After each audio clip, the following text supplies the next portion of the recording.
let's jump into the material. Can y'all see type in if you can see my screen? That would be nice. Make sure that this thing is working. And sorry, the little bars on top, I tried to remove it. I'm testing out one of these AI browsers. This is Comet by Perplexity.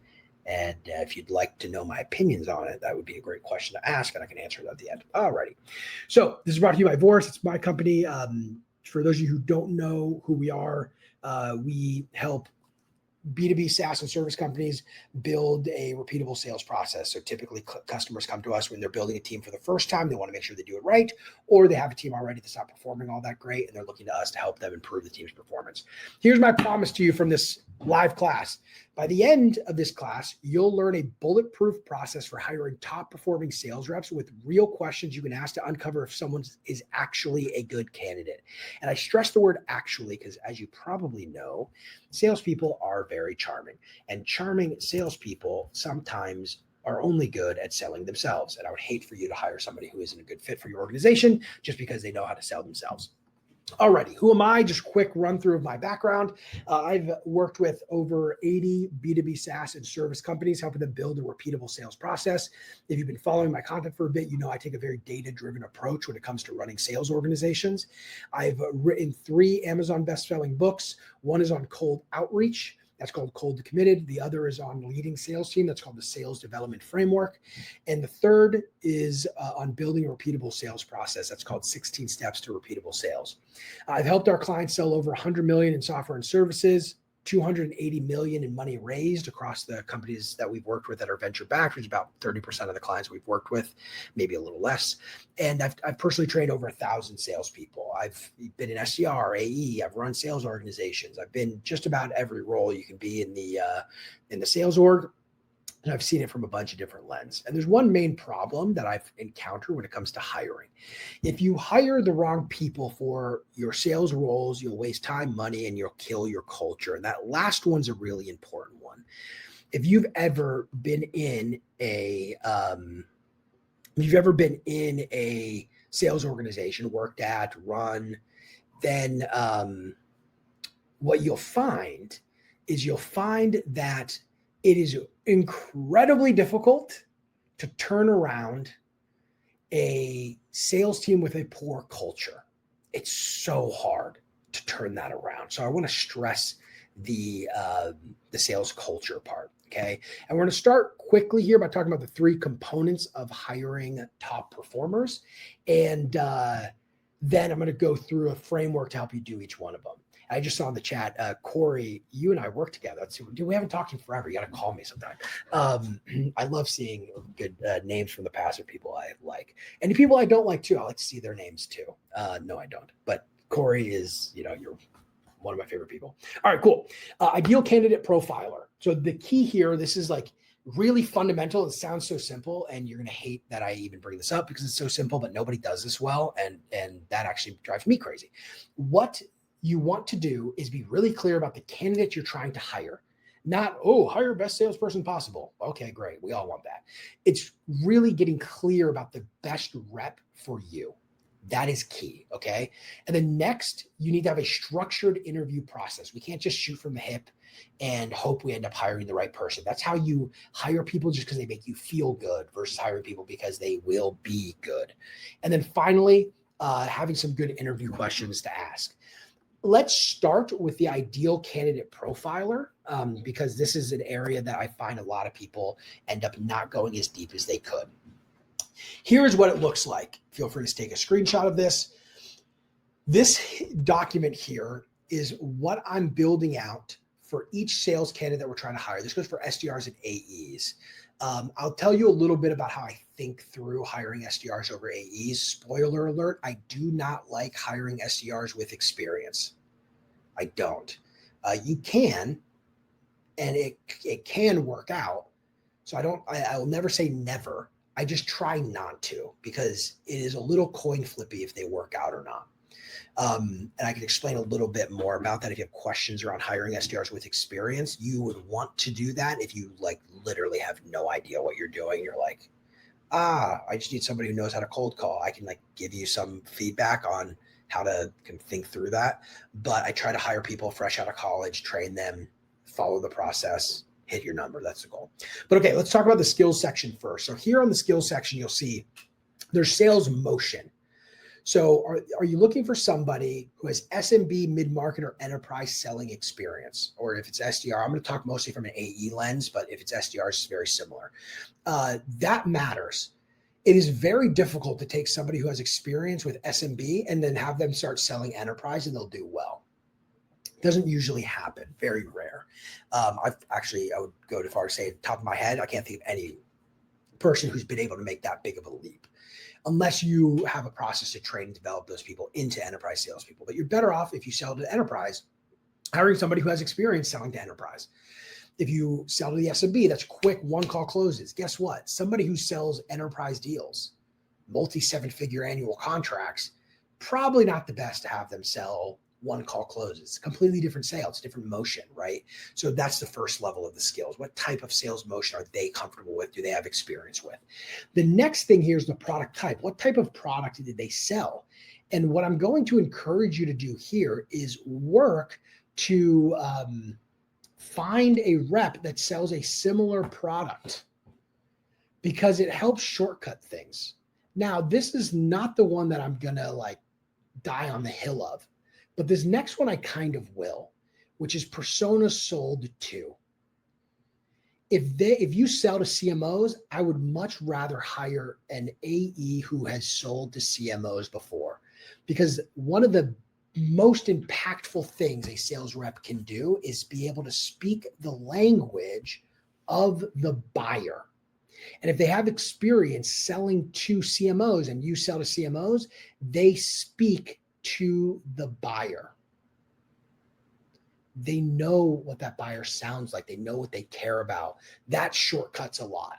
So in the first three here, I really like in a perfect world, you hire somebody who sells into the size of organizations that you sell to, and they sell a similar product to a similar buyer. That's ideal. You have to make sacrifices.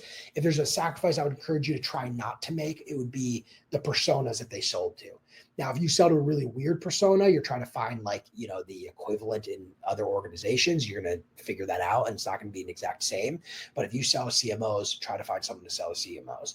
Now, one of the questions that comes up when I talk about this is like, well, what about like hiring people based on like them as like a person? And I love that. Early on, I really try to optimize for hiring somebody with experience, because it helps shortcut the building of your initial sales process. If you have a team already, you have a process that works well, and you're confident that if you hire people, they follow the process, they'll be able to get close or hit their number, then fine, you can make some concessions here. But if you're building out a team and you're really early stage, you're not fully confident that you have a well-defined sales process, then please take my advice and just hire somebody with experience. It'll be a big shortcut for you. You have to make sure it's real, right? And we'll talk about that later, but write down who the dream looks like and really fight to try to find the dream. All right, the next is what verticals they sold into. That's another really important one. If you sell to logistics and supply chain, find someone who has experience selling into that vertical. That goes back to speaking the language, right? And then prospecting, inbound or outbound leads, right? And if prospecting doesn't matter for the AE, then just strike it out. But if you're hiring an SDR, then I would have this in here. An inbound SDR is very different from an outbound SDR. And they're not going to be successful out of the gate just because they did inbound SDR work. It's completely different motion, right? So that's the similar thing as selling motion. What kind of prospecting? Are you hiring an AE that's going to do their own cold calling? Well, geez, you should probably hire an AE who's done their own cold calling. Hopefully I'm not saying anything that's controversial here. Like, it's just helpful to know that they have the experience doing the thing that you need them to do. And then what sales tools they have. If there's like a specific tool you really want to have experience with, I have a spot there for that. I don't really look into that much, but some people have unique tools that they want to look for. And then if there's some other unique elements to your organization that you want to make sure they have experience with, then you do that. So that's the skills section. The next part are attributes: motivation, adaptability, experience, and network. These are like the four things that you're scaling, or you're putting them on a scale. So like motivated, do you want more career or money motivated? Career on the left, money on the right. If you're early stage and it's like, gosh, I'm not really too sure like how this whole thing's going to work, you might want someone more career motivated. That's why, early in my career when I went to a startup, that's a big reason why I did it, is because I wanted to move up my career, and I could move up faster at a startup company than going to Salesforce and needing to work there for 8 years to get promoted or whatever. I'm exaggerating, of course, but you get my point. If you have a process in place, you're like, look, I just want someone to come in here, follow the process, and make a fortune. Great. Find someone more money motivated. That's awesome. That's exactly what you want. So make sure you understand where on the scale you're looking for. Adaptability. If you have a really strict process, I don't need somebody very adaptable. I want a stable person who sits down and dials. That's it. If it's an SDR, if it's an AE, it might be a different workflow. Like, hey, you're just following the process. That's what I want you to do. So I want somebody who's just less about adaptability and is more focused on like, yes, I want to be able to come in, do a good job, follow the process, that kind of thing. Experience, someone more junior, someone more experienced, right? And then network, not applicable at all to a large network. I'm going to give a little asterisk here. I've been doing this a long time. I can count on one hand the amount of times I have seen a company hire someone because they have a really large network, and that network actually be leveraged to close deals. On one hand, I can count the amount of times I've seen that. It typically does not happen.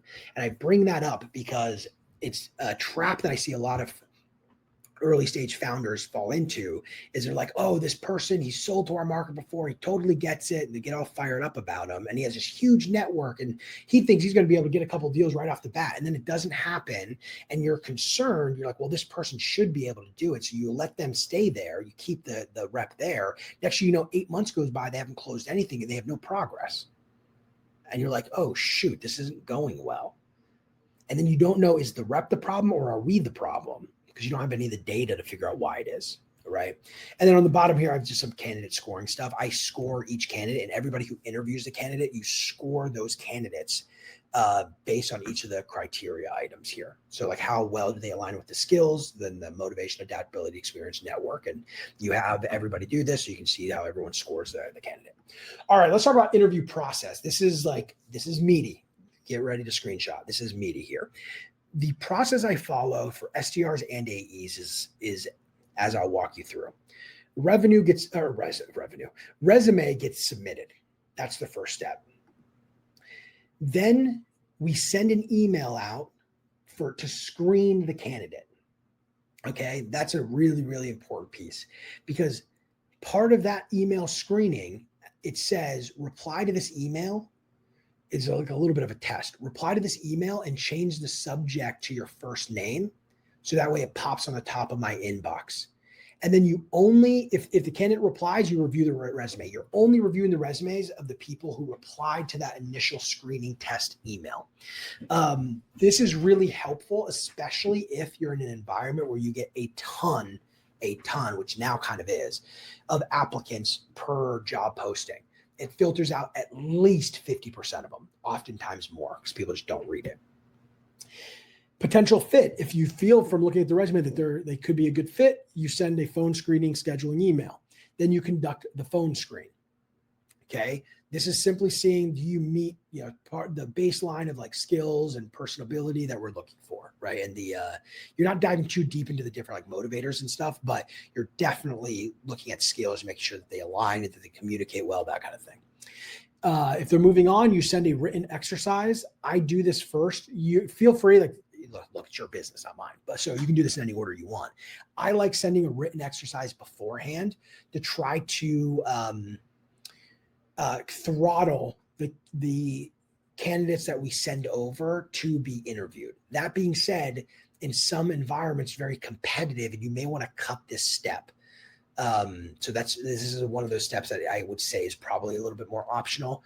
But what we'll normally do is say like, hey, based on our website, can you go and find 3 companies that you feel like would be a good fit for our solution, and just write 2 sentences on why you think they're a good fit for our solution.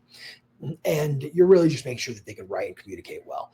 This was way more relevant before AI, by the way. So now there's a real argument to actually cut it. Did they do a good job? Yes. And then what position is it for? This is where we start splitting between SDR and AE. If it's AE, we send them an email to schedule a mock presentation. And this is key. And in the phone screening, you're walking them through this whole process. Okay. The mock presentation we're doing before a formal interview, and they're selling something that they already know how to sell. And you can have all the interviewers on that screening. You just have one person on that mock presentation, however you want to do it. I generally only have one or two people on that to try to protect time. And because they're selling something that they know, you should have a very good understanding of how they sell. Asking them to sell something that they don't know, I just think is setting the person up for failure. So I let them sell something that they know very well, and they conduct that mock presentation. And then if they did well, they move on. SDRs just go to this immediately, which is send main interview. So you can actually start scheduling the interviews. Notice how I don't do a mock cold call with the SDRs. I used to, and I just stopped finding it all that useful. I can really teach anybody how to cold call well. So I don't care about it as much. It just felt like an extra step in the process. If you are hiring SDRs at scale though, and what I mean by that is you have hiring groups monthly or bigger hiring groups quarterly, and you do deal with a lot of volume, and maybe even if your turnover is a bit high, I would consider doing a mock interview. Okay. Next, you conduct that main interview. Okay. And then you evaluate them. Spark is one that we used to use, that I still sometimes use. A lot of times we're just using what I walked you through in the ideal candidate profiler. However you want to evaluate candidates is fine. The one that I walked you through earlier is probably what I would do here. I also have a different framework that we won't be going over today called Spark, which you're evaluating them on a bunch of different angles, but I prefer to simplify stuff, so I don't do it all the time. Anyway, then you ask for references as long as they kind of pass all of the interviews that they do. You conduct the reference checks, and I get some people are like, oh, why would you do reference checks? They're just going to give you really good people.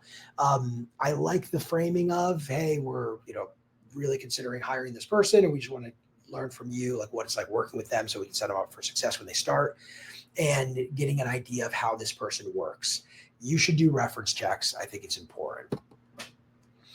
And then you make an offer, negotiate, hire, then onboard the person. So take a screenshot of this. This is the process that I follow.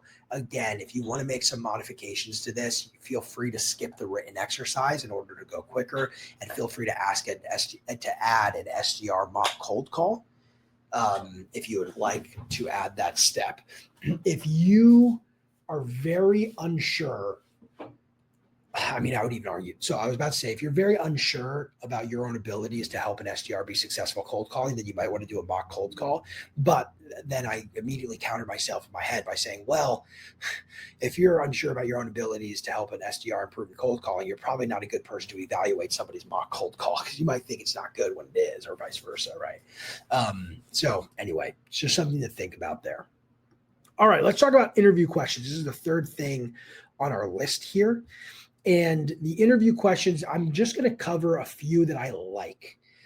I intentionally am not giving you oh, here are all the perfect interview questions, because there are no perfect interview questions. Go Google interview questions for sales reps. You could probably use any of them. These are the ones that I like asking for AEs. Some of these are for both or just SDR. I'll kind of mention which ones they are. There's one interview question that I invented. It's one of the I've contributed 3 things to sales. This was one of them. And if you want to know the other 2, stay to the end or whatever. I'm happy to tell you. But this interview question that I'm about to walk you through is by far my favorite question. So the last one I'll share with you. Leading up to it, I'll just share with you ones that I end up asking quite a bit. All right. First one here is, how much time do you spend cultivating customer relationships versus hunting for new clients? What's the philosophy behind the breakdown? I like people who really understand their own process, how they like to sell. And for a lot of organizations, it makes sense to ask a question like this. Next question is, what do you think our company/sales organization could do better? I like people who have an opinion. They might not be able to answer this question based on the interviews, but I would like a rep who could, because they should be asking you questions in the interview. Well, how do you guys do this? How do you handle that? That kind of stuff. Tell me about something interesting you've learned recently. So I love quirky people. I am one. So maybe, I can spot my own. I like quirky people. I like interesting people. So this is a great gateway question for me to learn more about what they're like. What do they like? How do they operate? Things like that. So I really, really like asking this kind of question. I'll even ask if I'm feeling lazy. I'll just ask, what do you like doing for fun? Just to try to get an idea of like what this person's like. Next, have you ever had a losing streak and how did you turn it around to understand like how they handle more challenging stuff? And then this is one of my favorite ones. Explain the steps you take from beginning of the end. Wait, explain the process you take from the beginning of the sales process to the end. Again, I like people who have a process, who understand a process, who understand the importance of a process, but more importantly, like they were professional. They took things seriously. That is so critical to me. And I bring this up because I find that a lot of salespeople will just kind of like do stuff and they don't really have a thought behind it. There's not an idea behind those eyes. And I want reps that are more critical thinking. They try different stuff and they're really focused on building on the process. All right. And this is the last question that I'm going to give you. This next one is my favorite one. This is the one that I created a while ago and I've been using it ever since. It only works. This next question I show you, it only works if you're the last interview in the process. So generally there's 3 people who interview a candidate. I'm the third. And then I use this question. You have spoken with person A and person B. I'm curious from your perspective, what do you think they will be most excited about with you as a candidate? And what do you think their biggest concern will be? I always ask this question. If there was only 2 people, or instead of 3 people, if there's only one other person, I'll ask them about that one other person. If I'm the first person, I can't ask this question. But I really like being the third person, and I ask this question as you see it here.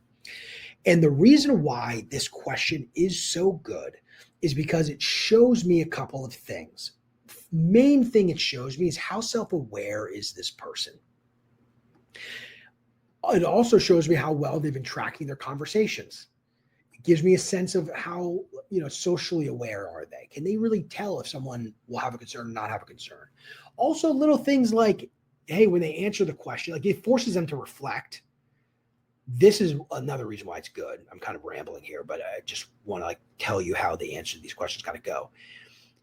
You should expect the candidate to pause after you ask this question. If they just start rattling off an answer, that's actually more of a red flag to me than anything else, because this requires them to be thoughtful and think back on those conversations. I want somebody who takes that time to reflect.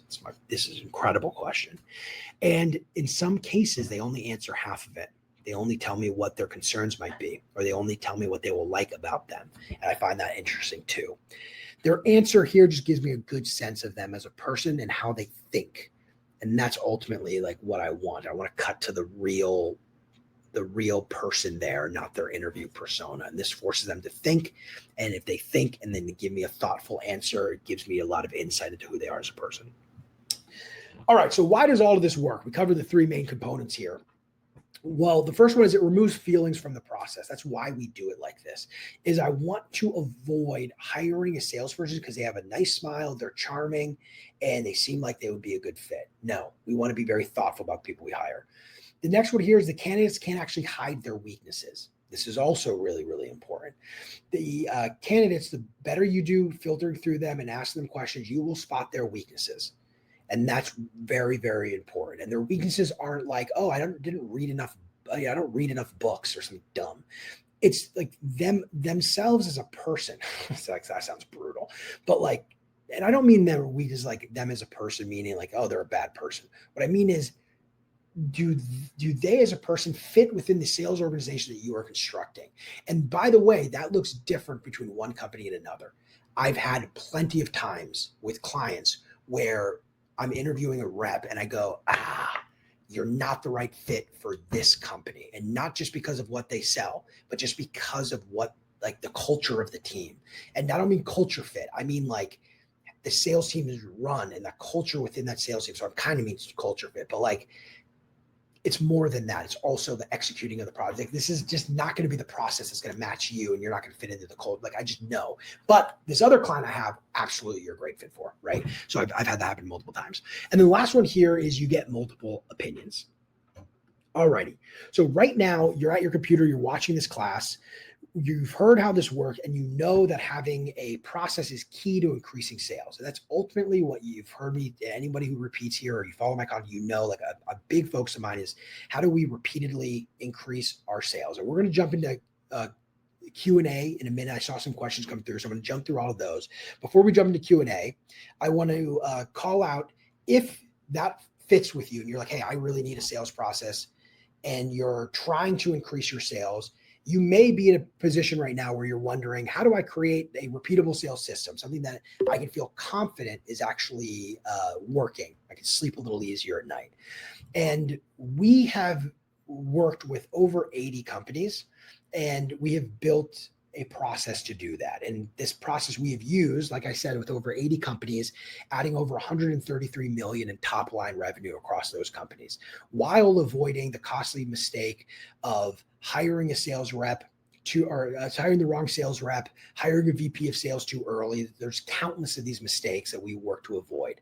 So one of our clients, Robert Ewan, the founder of Monograph, we helped build their first sales team. He raised 2 rounds of capital and 3x their revenue in 11 months. Or Matt Prados, founder of Review Wave, who we helped grow, optimize, and scale their sales team to get back on track with 200% yearly growth goals. What we found and proven is that building a high-performance sales team involves more than just setting targets and obsessing over scripts. It's about having an integrated process where leaders use data to inform sales processes and decisions. We've done this for SaaS companies. We've done this for service companies in just about every industry. Selling to schools, selling to government, selling to large enterprise companies, supply chain, cybersecurity, you name the industry, we've most likely done it, even some weird ones. We have done this in a lot of different industries with SaaS and service companies specifically. So by working with us, you're backed by a go-to-market team with a proven track record who are collaboratively using our expertise to systematize your sales organizations. So you can build your sales team and get out of founder-led sales, or improve the performance of your current sales team. Those are the two main categories that we work with. So if you're hearing this and you're thinking Kyle has grown other companies like mine and it's time to systemize my sales process, the next steps are very simple. You can go to vorst.com/schedule a growth audit. I'll also post the link in the chat here. You book a time with me. We're going to walk through where you're at with your sales organization today. We do not work with very many customers. The purpose of that call is to understand where you are today. I'll give you some actionable feedback on where I would focus if I were in your shoes. And I'll be incredibly transparent with you if I feel like we could be helpful or not. Again, we cannot take on very many customers. We don't do the senior consultant, junior people. All of my whole team, we work with all of our clients at once. We all have decades of experience doing this stuff. So we're not the right fit for everybody. But if you are in a position where you're trying to improve your sales, or you're building a team for the first time and you need guidance to do that well, this is a great opportunity for you to chat with me one-on-one. Tell me where you're at. I'll give you some feedback on what I would do if I were in your shoes. In addition to that, if it feels like there could be a fit here, I'll walk you through what working together might look like. All righty. So that's it for what we do. Let's move over to Q&A. And also I'm going to grab this. All right, I'm back, folks. Hello. Did you miss my face? It's such a nice one, isn't it? Okay, let's go through some questions here. Oh, and before anyone leaves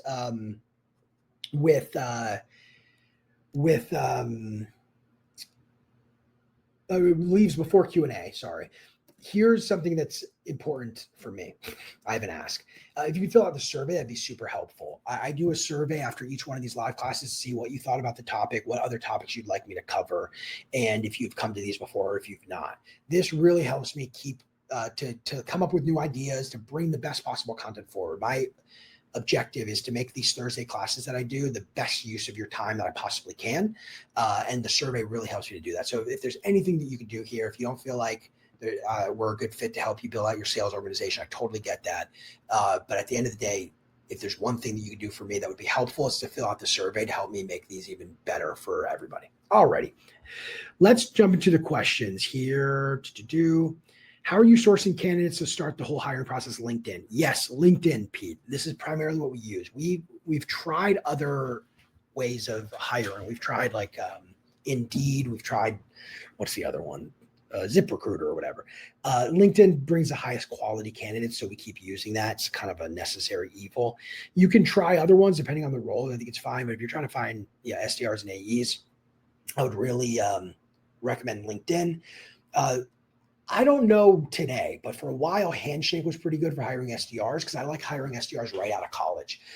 So actually, for example, like I like to hire SDRs right out of college with a college athletics background. So we partner, if you want an introduction, comment, I'll introduce you to them. We partner with a company that hires student athletes. So they graduate, these are college athletes, typically D1. I think they're all D1, and they're not going pro, and they're looking to get into the workforce. This is like my favorite place to hire SDRs. If you're hiring an SDR and you want help find someone like that, I can introduce you to the folks. They're great. Okay. We do that quite a bit. How are you? So that's that one. Okay. Would you change anything in the process for the first couple of hires? I mean, you could, Pete, if you want to. Again, the writing thing is probably where you could cut things down, but not really.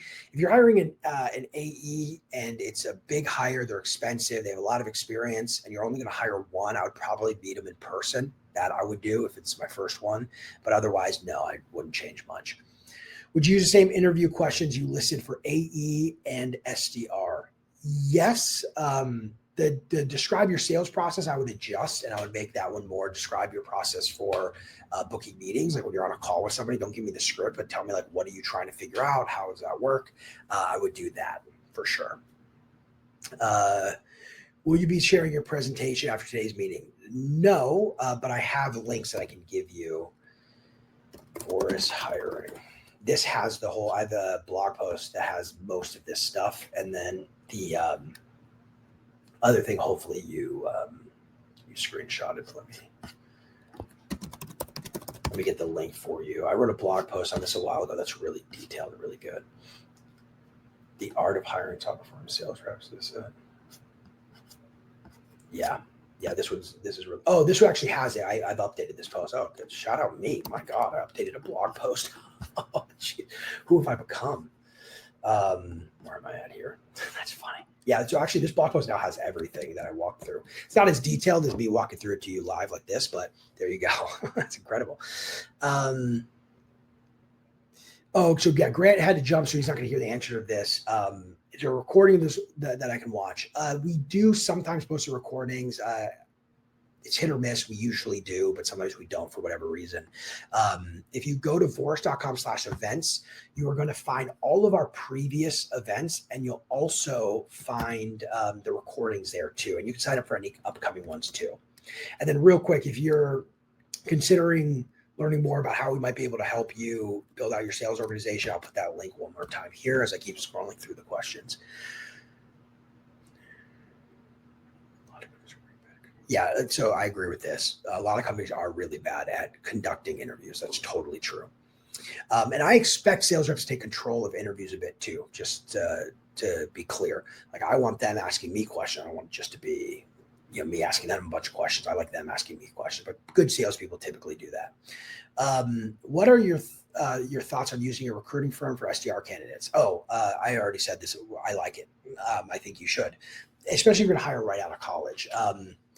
If it's a budget thing, then don't. But recruiting firms, I think recruiting firms are fine. But if it's a budget thing, don't. Obviously, if you can't afford to pay a recruiting firm, you're not going to use a recruiting firm. But again, for SDR candidates, I hire right out of college and I hire college athletics. So I wouldn't use like a standard recruiting firm. I would try to find one that specializes in that, which I have. So that's why I brought them up. And if you want it's called Hire Athletes. I'll just throw Kelly's email here. You can email Kelly at hireathletes.org. There you go. Here's the link to her, or here's a link. Here's her email. If you shoot Kelly, you mentioned me. I know her well. All right. Your flowchart suggests there's one main interview. How many do you usually conduct between the mock presentation and referrals? Yeah, good question, Ann. I call it main interview, but it's really like a main set of interviews. And I like to have 3 people on the team do the interviews. One of them would be a peer. I like peer interviews a lot. And then the other two would be, hiring manager, maybe another executive. You can add a fourth person if you have a larger company or more people want to have their say, but those are the 3 interviews I do. That's a good call out. Thank you for clarifying that. What do you do to integrate new sales reps with seasoned ones on a team? Yeah, this is actually somewhat hard.